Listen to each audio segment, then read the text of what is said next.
I'm going to ask you a question. Did you know that if you were a celebrity, you would have approximately 13 paparazzi following you in one day? How about 91 in a week? 364 in a month? Well, did you know that 4,368 paparazzi follow one celebrity in a calendar year? That's a lot of people following just one person. Hi, my name is Annie Bentley, and I will be discussing with you, the general public, about paparazzi. And no, I'm not talking about the catchy Lady Gaga song. As interesting as a profession that it might seem, not many common folk understand exactly what the paparazzi do or how much the media relies on the supposed stalkers. I myself have an interest in photojournalism, and during some of my high school years, I often took pictures of my fellow choir students and the events that we held in choir and would publicize them on the social media sites that we had, usually without the consent of my fellow students. Now, I want to discuss with you 3 topics about the paparazzi. First, I want to talk about the need for paparazzi, and how much is a photo worth, and what's the difference between paparazzi and a stalkerazzi. Now that we have an understanding of what we will be discussing today, I want to move on to our first main topic, the need for paparazzi. According to an article in 2014, published by Time magazine and written by Andrew Mendelson, the paparazzi are needed for various reasons. The first one being the celebrity's reputation. Whether they want it or not, the celebrities have a reputation that was made by paparazzi, and through the paparazzi they get a larger fan base.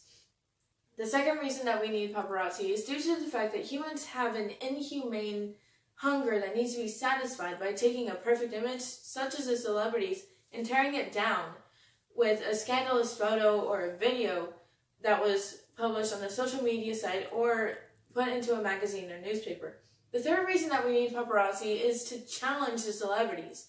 Sometimes celebrities get a little too in their heads and think that they're on top of the world, so we need somebody to take them down a few pegs, somebody brave enough, somebody with evidence. Now, paparazzi are portrayed in movies as people who show up out of nowhere with a camera in order to bug the life out of a celebrity. And they usually do so in order to get a money shot. The money shot is what will be classified as a celebrity lunging forward and trying to push the paparazzi out of their way, trying to punch the paparazzi, and so on and so forth.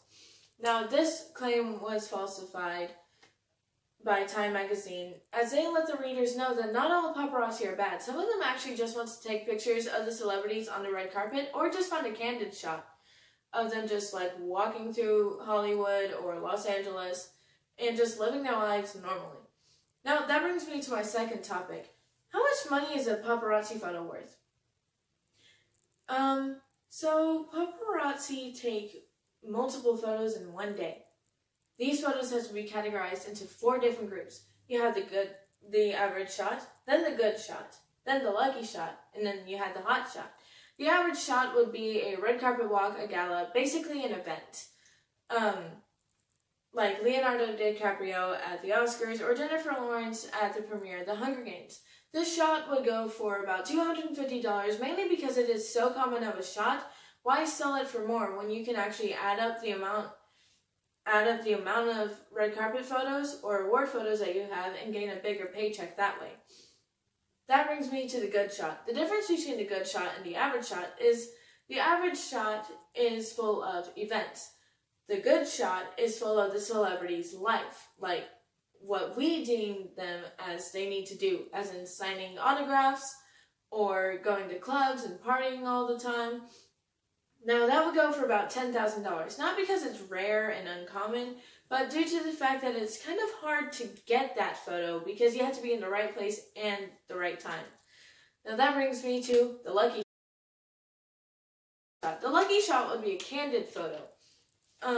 Say Kim Kardashian West strolling through Hollywood and shopping with her kids, or just Grant Gustin strolling through Hollywood on a walk. That would go for about $50,000 because most celebrities try and hide with inconspicuous disguises such as sunglasses, big hats, and hoodies. Nice job, celebs. And they don't want to be found out by paparazzi and fans. They just want to live their life normally. Now, then you have the hot shot, or the money shot if you prefer to call it that. This is a shot that is so outrageous and borderline insane. Remember when Britney Spears shaved off all of her hair? Or how about a picture of Justin Bieber lunging at the paparazzi?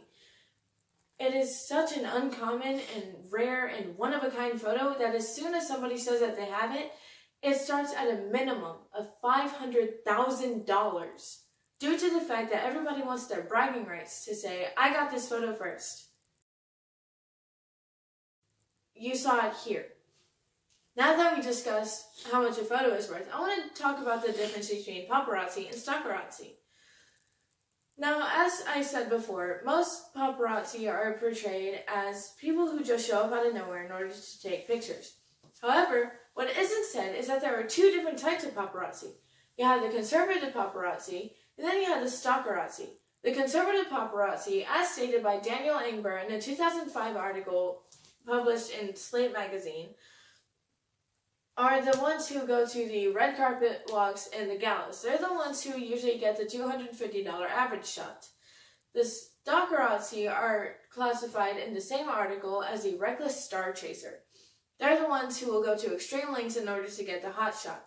They're the ones who will risk jail time and even endangering their lives and the lives of others around them in order to get that one shot, the one shot that will set them for life. In fact, one stalkerazzi even crashed their car into Lindsay Lohan's sports car. Way to go, dude. Now, a man named Eaton Levine decided that he wanted to be a paparazzi for a week, although he didn't know that he was signing up to be a stalkerazzi.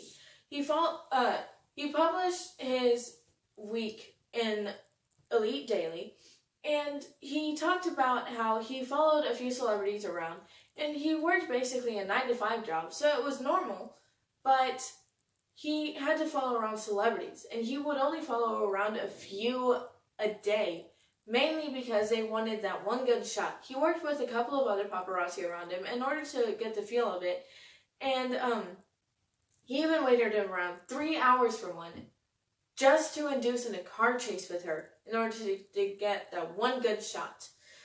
Now, whenever he asked, when do you stop, they responded, only whenever it gets dangerous. They didn't respond whenever they tell us to. They didn't respond whenever we feel like it. They only wanted to stop whenever it got dangerous. That's a classic case of stalkerazzi. Now, another classic case of stalkerazzi that isn't that profound, but it's actually still kind of there. If you listen to Lady Gaga's song Paparazzi, and you actually listen to the lyrics, they say, I'm your biggest fan, I'll follow you until you love me. Whoa, that doesn't seem right. Maybe the song was written after Lady Gaga experienced a stalkerazzi case of her own. Paparazzi, though they are a nuisance sometimes, are actually needed by everybody in order to help the reputation of celebrities, satisfy human hunger, and to just check in on celebs and knock them down a few pegs. And paparazzi actually work for the money that they get, even though most of them will go ahead and put forth a hot shot. The other ones, they're actually quite nice. And lastly, not all paparazzi are stalkers. Not all of them will go ahead and risk their lives in order to get that one shot that will ruin multiple others. When you think about paparazzi, don't just think about a jerk with a camera who won't leave celebrities alone. They're actually people too. They're trying to earn a paycheck like any other working man out there. And not all of them are stalkers. In fact, most of them just want to look at you and say, smile for the camera, as you walk down in the red carpet in your fabulous outfit. Thank you.